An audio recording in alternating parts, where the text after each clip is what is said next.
स्वागत है आप सभी का द एडियन क्लासेस के यूट्यूब चैनल पर। मैं अभिनव आपका दिल से अभिनंदन करता हूं। आज हम लोग फिर से एवरेज के स्पीड को आगे एवरेज के पार्ट को आगे बढ़ाते हैं और कुछ सवाल को बेसिक सवाल ही आज भी होंगे, आसान सवाल होंगे, आसान कॉन्सेप्ट होंगे, उसको हम लोग आज डील करते हैं। चलिए सबसे पहला सवाल कल के टाइप से रहेगा आज भी।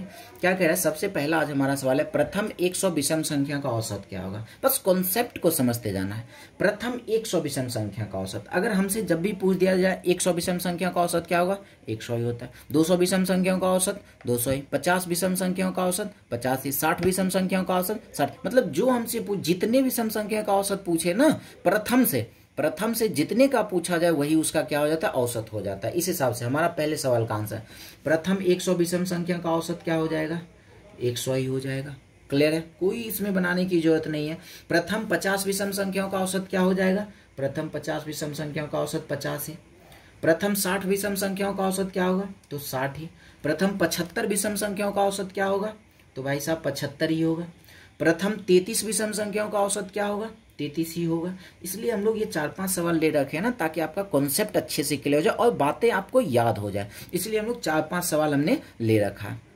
अच्छा आगे देखते हैं अब क्या है। अब कह रहा है 100 तक विषम संख्याओं का औसत। इससे पहले क्या था, प्रथम 33 विषम संख्याओं का औसत क्या कर दिए, 33। अब क्या है, 100 तक विषम संख्याओं का औसत क्या होगा। इसका भी आसान है, मुजवानी काम होगा। भाई 100 तक में कितने विषम संख्या होते हैं, तो हम जानते हैं कि 100 तक में 50 सम संख्या होता है और 50 विषम संख्या होता है। हमें सम से तो कोई मतलब नहीं है। 100 तक में कितने विषम संख्या, 100 तक में 50 विषम संख्या, इसलिए औसत भी क्या हो जाएगा, 50 हो जाएगा। बातें समझ में आ रही है क्या बता रहे हैं? जैसे इस सवाल को देखते हैं।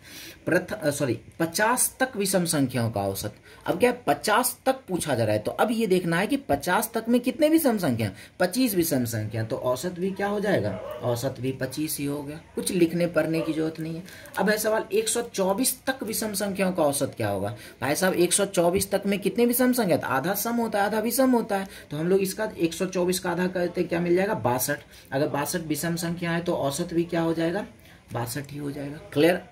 अच्छा अब है 25 तक के विषम संख्याओं का औसत। ध्यान से समझना है। अब हमसे कहा है 25 तक के विषम संख्याओं का औसत। हमें ये देखना है पहले तो 25 तक में कितने विषम संख्या है। एक काम करते हैं, 25 को साइड करते हैं, सिर्फ लेते हैं 24 तक में कितने विषम संख्या, तो कहेंगे 12 हो गया। कितने तक में, 24 तक में। एक 25 को हम लोग साइड कर लिए थे, तो 12 और ये कितना हो गया, 13। टोटल 13 विषम संख्या, तो भाई औसत भी कितना हो जाएगा, औसत भी 13 ही हो गया। बातें समझ में आ गई?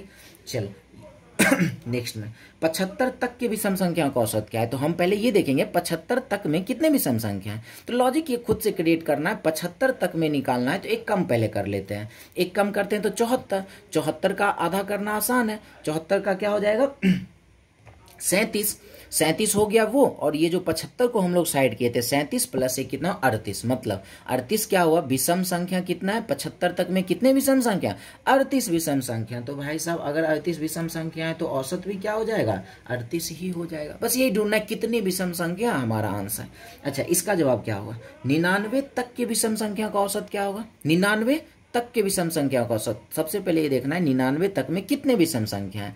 तो 99 में एक पहले माइनस करते हैं, एक माइनस करते हैं तो क्या हो जाएगा, 98।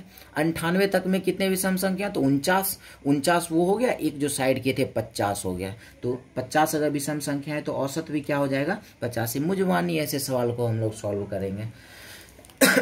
चलिए आगे देखते हैं। अब है प्रथम 50 पूर्ण संख्या का औसत क्या होगा। पूर्ण संख्या क्या होता है, 0 से हम लोग शुरू करते हैं। गिनती की संख्या को अगर हम लोग 0 से शुरू करते हैं ना, तो पूर्ण संख्या होता है। सीधे कॉन्सेप्ट की बात करते हैं, डायरेक्ट आंसर ऐसे सवाल को करना है। क्या बोला है, प्रथम 50 पूर्ण संख्याओं का औसत। जैसे ये पूछ देना 50 पूर्ण संख्याओं का औसत, बस n/2 50/2 का जाना है। 100 पूर्ण संख्याओं का औसत 100/2।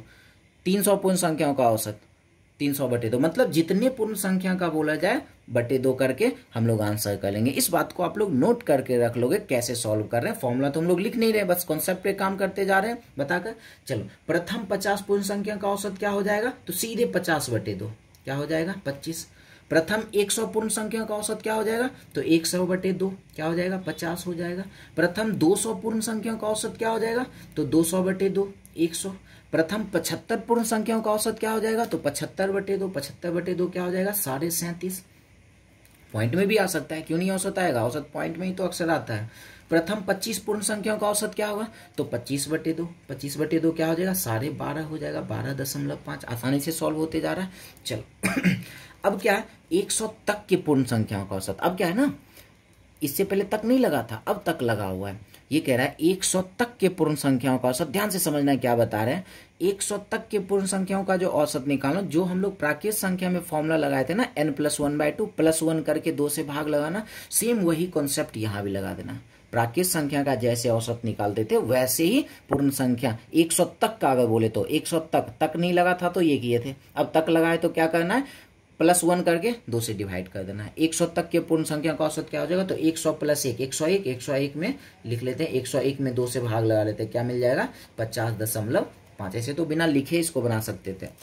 अब 50 तक के पूर्ण संख्याओं का औसत क्या होगा, फिर से वही बात है, 50 तक के पूर्ण संख्याओं का औसत, तो 50 + 1 51। 51 में 2 से भाग लगा लेते हैं, क्या मिल जाएगा, 25.5। तो लिख लेते हैं 50 में 1 जोड़े 51/2 कर लेते हैं, तो 25.5। आसानी से सॉल्व हो गया। 75 तक के पूर्ण संख्याओं का औसत क्या होगा, तो फिर से वही काम करना है, +1 करके 2 से डिवाइड कर लेते हैं। 75 + 1 76। 76 में 2 से भाग लगा लेते हैं, क्या हो जाएगा, 38 हो जाएगा। कोई कॉन्सेप्ट क्लियर है। चलो अगर नहीं क्लियर तो एक बार वापस आप देख सकते हो इसको। मेरे ख्याल से एक ही बार में कॉन्सेप्ट क्लियर होगा, कोई लफड़ा तो है नहीं। अच्छा एक और बचा हुआ ये कह रहा है 99 तक के पूर्ण संख्याओं का औसत क्या होगा। 99 तक के पूर्ण संख्याओं का औसत मुझमानी बना सकते हो, +1 करना है, 2 से डिवाइड कर देना है। तो +1 99 + 1 हो गया 100। 100 में 2 से भाग लगा दिए, क्या मिल जाएगा, 50 हो जाएगा। क्लियर है बातें। आप लोग इसको जब बनाओगे तो लिख कर बनाना है 51/2 की, नहीं तो बाद में भूल जाओ कि इसको बनाए कैसे। चलो एक अब अगला टाइप क्या है, 3 के प्रथम 9 गुणज का औसत क्या होगा। 3 के प्रथम 9 गुणज का औसत, पहले ये समझ लेते ये सवाल होता क्या है, कैसे ये है क्या, तब इसके ट्रिक की बात करेंगे। 2 सेकंड में आंसर। 3 के प्रथम 9 गुणज का मतलब है 3 का टेबल 3 6 9 और कहाँ तक, 9वां गुणज तक। 9वां गुणज कितना हो जाएगा, 9 × 27। जैसे अगर कहता 4 के प्रथम 9 गुणज, तो 4 8 12 लेते और 9वां गुणज कौन सा होता है, 9 चौके 36 हो जाता है। तो इसका हमें औसत पूछा गया है, तो हम एकदम ट्रिक की बात करते हैं, फटाफट सवाल को सॉल्व कर लेंगे। सबसे पहले ये देखना कितना गुणज की बात कर रहे हैं, 9 गुणज की बात कर रहे हैं। जितना गुणज बोले उसमें 1 जोड़ कर रखेंगे, 10 किसका था, 3 का था, तो 3 रखेंगे और /2 करेंगे। हमारा आंसर हमारे पास है। क्लियर है क्या बताए, जितना गुणज बोला जा रहा हो 9 गुणज है तो 1 ज़्यादा लेंगे, 10 करेंगे। और यहाँ पे जिसका था 3 का था ना, तो 3 रखेंगे /2।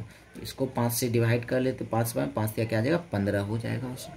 क्लियर है। अच्छा इस सवाल को आप लोग बना सकते हो। 7 के प्रथम 9 गुणज का औसत कितना गुणज है, 5 गुणज है। इसमें 1 जोड़ना है, 6 हो गया। बाकी 7 का है, 7 रख देते हो, यहाँ पे रख दिए 2, 2 से कट गया, 3 बार में क्या मिल जाएगा, इसका औसत क्या हो जाएगा। किस हो सकता है मे भी पॉइंट में भी आए, तो ये मत घबराना नहीं है कि पॉइंट में आ चुका है, तो पॉइंट में भी आ सकता है। चलिए तो आज के लिए बस ये छोटा सा वीडियो था, बस इतना ही काफ़ी है। फिर हम लोग आगे इसी में और टाइप को बढ़ाएंगे। तो विशेष के लिए आज इतना ही रहने देते हैं, मिलते हैं हम लोग नेक्स्ट वीडियो में। धन्यवाद।